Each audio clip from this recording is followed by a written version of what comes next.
Thanks a lot for taking out time for this podcast, sir. So, my first question is like, can you share your journey in the media industry? My journalism started from Patna in Bihar in the mid 1980s. That time Patna was undivided capital of undivided Bihar actually. Yes, sir. I was doing some work there. I was also studying my MA in economics from Osmania University. Later I did also from Bachelor in Journalism also from Magadhi University. Those days I used to do freelance journalism. I used to write features in Searchlight. The Searchlight newspaper published from Patna. After 2 years it was converted, it was taken over by Hindustan Times. Then I started writing features in Hindustan Times also. Then it was in 1987, I joined an English newspaper called The New Republic in Dhanbad. Dhanbad was then in Bihar actually because Jharkhand was not formed then. There was The New Republic here. It was a new newspaper being launched at that time. So I was the launching team of The New Republic where I joined as a sub-editor. Yes, sir. Then I worked about 1.5 years there. Then I shifted my base to Delhi. Yes. I joined the National Herald, worked as a senior sub-editor for about 3 years. Yes, sir. Then I joined the Hindu. Then the journey in Hindu was quite long actually. 24 years I worked there. Yes, sir. Only 6 months left for completing 25 years actually. Then I retired as a senior assistant editor of the Hindu. That is my career actually, professional as a journalist. Yes, sir. During these 35 years, only 3 years I worked as a reporter. Rest 32 years I was in the news desk. So most of my journalistic career, my profession was in editing news items actually, editing stories actually. I was in the news desk. After retirement about 6 years back, now I do edit some books nowadays, some magazines. Yes. And I also go to certain journalism institutes, colleges as a visiting faculty. Yes. Take a few classes there. Yes. And the topic I cover is editing and page making. This is the only topic I cover. I don't cover anything else. Yes, sir. This is in nutshell my journey in journalism actually. Yes. Yeah. Sir, how long it takes for a journalist to become an editor or to reach the position of an editor? You see, there is a misconception in that. Editor's post is not always by promotion actually. It's a misconception. Yes, sir. In other places, no, you join as a clerk, you may become officer, then you may become manager like that way. Here, editorship is not always through promotion actually. Editors come on, quite often editors come on, somebody, for example, Arun Shori, the famous editor of the Indian Express. Yes. He came straight from World Bank, I think, joined as an editor. So he did not start as a reporter or a sub-editor or anything. Yes, sir. So, but of course, there are cases, for example, the present editor of the Hindu. He started as a reporter, then he got promotions. Then in 20, 25, 30 years, he became the editor. Yes. But that need not be the case always. Editors can be straight away appointed as editors. So there is no time-bound promotion in journalism actually. There is no time-bound promotion, unlike in government services or in other profession, other in occupation. There is no time-bound promotion as such here actually. Yes, sir. Yeah. Sir, at any point of your career, did you feel like leaving this journalism field? And what any years? No, I have never felt. In fact, this was a passion for me. Yes.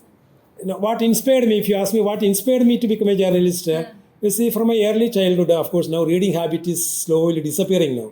But in early childhood, from class 5 or 6 onwards, I started reading. But of course, I started reading my Malayalam, my vernacular, my mother tongue. So from class 5 or 6 onwards, I started reading newspapers. Yes, sir. So from that time onwards, I was interested in news. Yes, sir. Now, it is this interest in news that made me a newsman actually. Yes. Now, reading newspaper is something else. There are 3 kinds of news which interested me in the later part of my life. By the time I completed my graduation, political news, Yes. economic news, then social issues, covering social issues. That was very close to my heart actually. Yes. Now, reading these news items or features, that is one thing. Then I thought, why shouldn't I get into this profession in which I can deal with the news? Instead of being a reader, Yes. I should deal with the news. Yes, sir. there can be, of course, then I studied this journalism course, I told you, journalism course from Magadhi University. Then I came to know that there are two departments, reporting and editing. Reporting, you report, you directly send items to your newspapers, then you edit it. So I preferred editing in the beginning actually. And throughout my career, as I told now, after 35 years, 32 years, I was working as a copy editor, senior copy editor, then assistant editor, like that way. So it is this my interest in journalism that boosted my passion for this profession, actually. Yes, sir. Sir, as the use of AI is increasing a lot in these days, so do you think AI can replace the job of editing? The AI cannot, of course, this is an area still being developed. You see, AI is still being developed. You don't know what exactly is going to happen in 10 years or 5 years from now. But I don't think that AI can totally replace a journalist. It is impossible. Of course, certain place areas, as things stand now, we don't know how far it will develop. As things stand, so for example, page making, page designing, maybe AI can do a better job, maybe. But in reporting and making corrections, you see, this is human intelligence is needed, I believe, actually. You see, for example, I will tell you, we use a spell check, when you write. But spell check can put you into serious problems, actually, very serious problems. Certain words, for example, you write a word like PUBIC, pubic, instead of public. L is missing from the word public. The word went as pubic. If you spell check it, spell checker will say it's correct because there's a word like that way. But if it is getting printed like that way, it will be major blunder on your part. So AI also will have these problems, I feel, actually. So we don't know to what extent it will go for. As things stand, it could be helpful. Certain areas like page making and also in reporting and correct editing also, but not fully, actually. Fully, journalists can never be replaced. That's my firm belief as things stand now. Yes, sir. Sir, since you have worked 40 years in this journalism field, so did you ever feel the organizational pressure in hampering the journalistic ethics? No, I have never felt, actually. You see, this is again a misnomer, I would say. Pressure is there. That is, as far as routine stories are concerned, what pressure can be there? When you write straight news, news is sacred. No, there's a saying, no, news is sacred, views are not. So if you are writing straight news, that is sacred. There's nothing to pressurize on you. Pressure, and especially if you are working at a lower level, middle level also, there may not be much pressure. There could be pressure when you reach a senior position, the editor level also, and especially in controversial news items. For example, political controversial news, an economic corruption case, whether to cover it or not, to carry it or not to carry it. If it is to be carried, in what angle it should be carried. This pressure could be there at the senior level or top level, that too related to controversial stories. In normal routine stories, there is no need for any pressure as such, I would say. It is straight reporting, actually. So this pressure need not be there or may not be there at the lower or middle level, actually. That is my impression. That's my 35 years of experience. There have been no pressure on me, actually. You should write this. But there have been corrections, I would say. I wrote something, some intro. I had been corrected. No, it could have been the next day when my senior, no, it could have been written like, not like this way, maybe something else, actually. You see, like that way. I can tell you many examples also, but then for timing, I think it's enough. If some angle has gone wrong, you may be corrected. But a pressure as such in the middle level or lower level, or also in non-controversial stories, that pressure may not be there. Yes, sir. Sir, is it possible for a journalist who is an average English speaker to work in the English media? Like how much language? Yeah, it's a very apt question, I would say. You see, language is a medium of communication, isn't it? Now, if you don't know properly language, now how do you communicate it properly? So, you see, in my case, I came from vernacular medium, actually, Malayalam medium, actually. But I worked hard, but my whole profession, throughout my profession, I worked in English journalism. I have never worked in Malayalam journalism, actually. But at the same time, till plus 2, I studied in Malayalam medium. Sorry, plus 10 actually, class 10. I studied in Malayalam medium. So I had to work very hard to improve my language. Once I improve, I am still improving my language, you see. So once I improved my language, I became confident that, now I can write in English. I joined the profession, actually. So there are the most important thing is that you should have proficiency in the language. that on the very first day you may not acquire that. That is in course of time by continuous hard work and trial and error only you will reach that position. Yes, sir. But you should have some basic, not basic, some good knowledge of language. Some, if it is English language, if it is English journalism, you should have a good knowledge of English language. Then only you need to enter this profession. Otherwise, what is happening? You have something in mind. Since your language is weak, Yes, sir. you express in a way which the reader may not understand it. That's what I say, always use the right word, right use, right word. If the word goes wrong, all the meaning goes wrong. So I won't say that you should start your life in English medium to become an English journalist. Need not be. You may start your life. You may have most of your studies in vernacular medium, but still you can be an good English journalist, provided in the beginning itself you should have a good knowledge of the language, and you should continue to, through hard work, you should continue to improve the language. I am, even after working in English journalism for 35 years, I am still studying the language actually.